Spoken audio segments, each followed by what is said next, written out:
Frederick Francis has been living in a single-room occupancy for the past 17 years. Single-room occupancy hotels, or SROs, whose tenants are mostly poor and single, are disappearing in the city. A few of those left are in the Uptown neighborhood. I know I'm gonna miss this place because it helped me. I wasn't being pressured in any way. I wasn't being disturbed or nothing. I was very more secure. Anything I need, I'd say to Jane, everything took care of. The Aragon Arms is one of the last standing SROs in Uptown. Eric Rubenstein has been the owner since 1984. He fears that the move to get rid of them in Uptown will leave his tenants with no place to live. The city has to confront the fact that there are poor. The Bible talks about that the poor were around thousands and thousands of years ago. For folks to pretend that they don't exist is silly. Rubenstein says not many like working with and living next to the poor, but he finds the business challenging and rewarding. Because SROs are very tough to manage. They're very management intensive. Not many folk like to work with the destitute, the poor who would live in these properties because they can be difficult to manage, to keep under a control, so to speak, where they are doing what they're supposed to and being in harmony with their neighbors and so forth. I remember I was on the third floor and this lady was misbehaving, and I come and tell them they was out. And this guy come inside here to live too, and he was trying to sell drugs, and he knocked on my door, and I come and tell the office he was out. Alderman James Kappelman represents the Uptown neighborhood. He says the lack of affordable housing is a crisis in Chicago because it only exists in a few wards across the city. Kappelman wants more wards to stand up and fight for more affordable housing.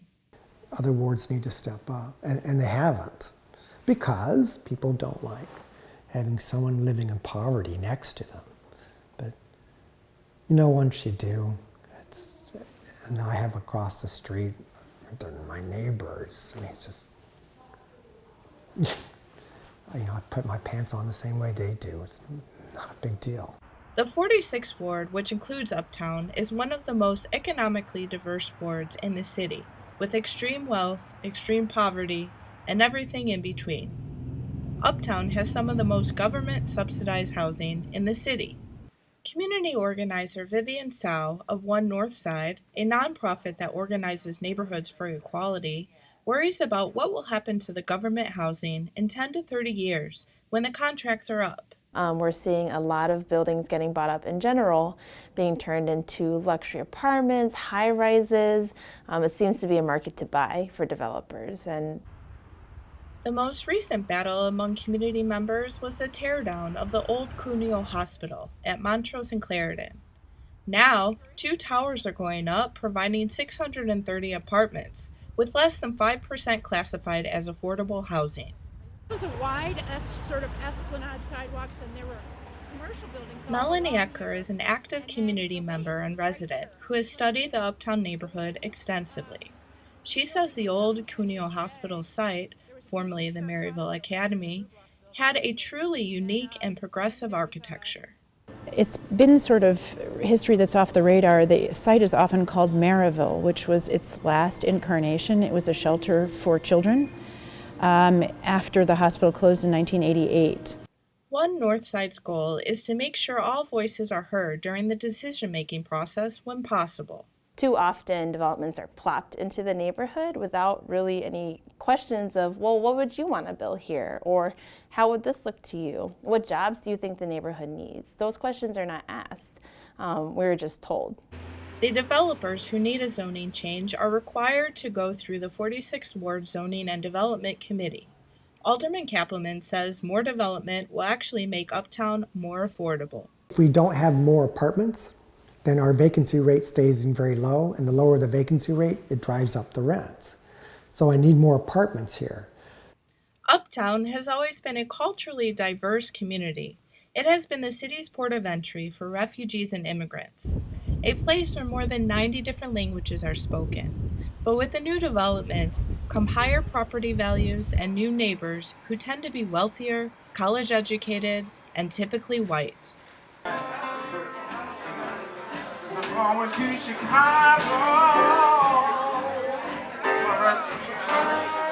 Tell me a story.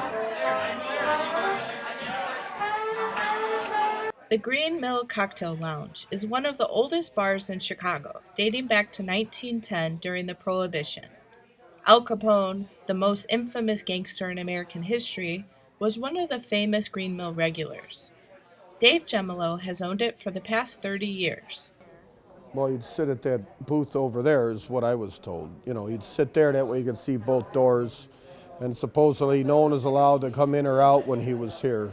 And he tipped real good. He was like a really nice guy, you know. After World War II, the number of destitute and poor increased.